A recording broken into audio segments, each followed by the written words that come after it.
Okay, so this is what I did because I didn't have the mounts, the backplate, and the proper standoffs for one of the HyperX 212 um, coolers. So what I did is I took these brackets off, which is just literally just screwed in like that, and usually that bracket would be on this side, and all I did was I took, and the screws would be facing the opposite way as well. They'd obviously be facing down. All I did was flip the brackets and then took all of the screws off. Let's check this back in quickly. Again. Let's put that back up. I took all of these screws off here because all they're held on to is by this little clip here. That clip you can force off and you can put it back on. All there is a spring on either side. So I took all of them off because they were facing the wrong way. They were facing down this way because I flipped them over.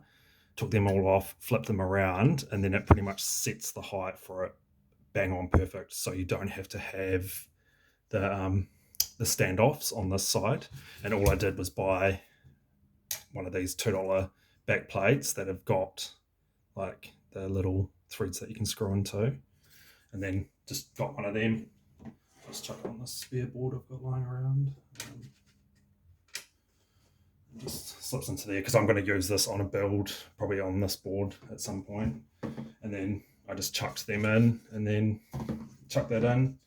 And then when you chuck it on, I don't have a CPU in there at the moment, but you get the gist.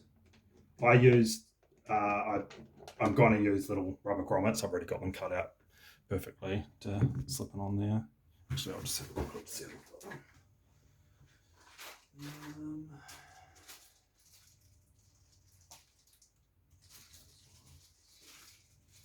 Something like one of these here. I've already cut them, ready to go on, but I just don't know exactly where they were, so I just used a little rubber grommet. I was just going to put a little rubber grommet on each of them to slip in, just to give that little bit of extra tension on it, because there's meant to be tension holding it down onto the CPU. But like, I've already tested it, and all the thermals came back fine. Like, they came back as if it was a standard, using the standard mounting.